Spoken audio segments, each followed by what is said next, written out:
Halo semuanya, perkenalkan saya Angelika, saya dari STIMIK Primakara. Hari ini saya akan menjelaskan tentang analogi OSI layer dalam kehidupan sehari-hari.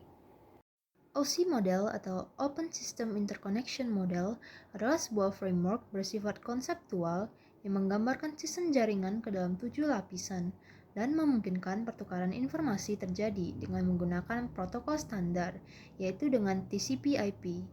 Tujuan dari OSI model ini sendiri adalah untuk memudahkan memahami lapisan-lapisan yang berhubungan langsung dengan aliran komunikasi data. Berikut ini adalah alur dari 7 layer dari OSI. Secara berurutan, dari layer pertama itu ada physical, kemudian data link, network, transport, session, presentation, dan application. Berikut ini adalah analogi dari OSI layer dalam kehidupan sehari-hari yang saya buat contohnya, yaitu dengan pengiriman surat melalui kantor pos.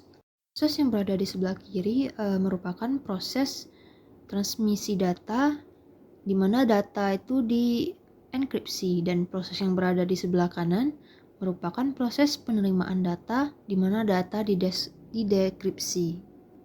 Yang pertama ada layer application, di mana ini adalah layer ketujuh. Application ini berupa seperti interface yang langsung berhubungan dengan user. Pada layer ini dianalogikan bahwa Dina menulis sebuah surat sebanyak 3 halaman untuk temannya Sonia yang berasal dari Rusia. Kemudian dari application, data dibawa ke presentation layer. Pada layer ini, data diterjemahkan sesuai dengan format sehingga dapat ditransmisikan melalui jaringan. Analoginya adalah Dina menggunakan penerjemah untuk menerjemahkan suratnya dari bahasa Indonesia ke bahasa Rusia. Lalu data menuju session layer. Pada layer ini terjadi pembangunan komunikasi dalam sebuah jaringan, kemudian terjadi juga pemindahan dan pertukaran data. Di sini Dina memastikan bahwa alamat surat sudah ia tulis dengan benar dan menggunakan perangko sehingga suratnya dapat diterima oleh Sonia. Kemudian Dina mengantar surat yang telah ia tulis ke kantor pos. Hal ini terjadi pada layer transport, di mana layer ini fungsinya adalah mentransmisikan data yang telah berbentuk segmen kepada komputer lainnya.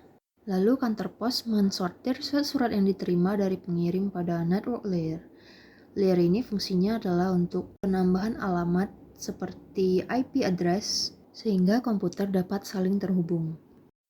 Selanjutnya, kantor pos itu mempacking surat-surat yang memiliki tujuan sama menjadi satu paket besar dan siap dikirimkan. Hal ini terjadi pada layer data link, di mana layer ini fungsinya adalah untuk memperbaiki kesalahan-kesalahan yang ada pada data. Data dikemas menjadi frame, dan untuk hal ini kantor pos ini harus memastikan bahwa tidak ada alamat yang salah. Setelah diyakini tidak ada kesalahan lagi, kemudian data dialirkan ke physical layer, di mana pada layer ini data ini diubah menjadi bit. Kantor pos kemudian melakukan pengiriman. Pengiriman sedang berlangsung menggunakan transportasi, di mana pada aslinya itu adalah transportasi ini menggunakan kabel, sehingga bit-bit ini dialiri melalui kabel dari komputer satu ke komputer lainnya.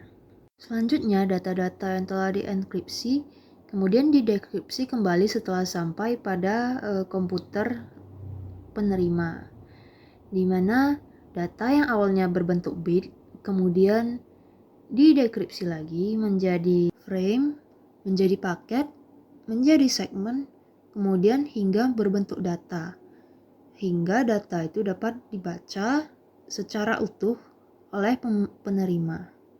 Pada analoginya, kita juga bisa melihat bahwa saat paket setelah diterima oleh kantor pos, kemudian paket itu dibongkar, kemudian disortir, hingga paket tersebut sampai pada Sonia dan dibaca oleh Sonia, merupakan data utuh yang dikirimkan oleh Dina.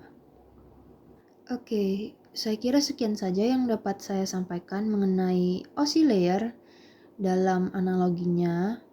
Apabila ada kesalahan dari tutur kata, Mohon dimaafkan. Thanks for watching guys. Bye.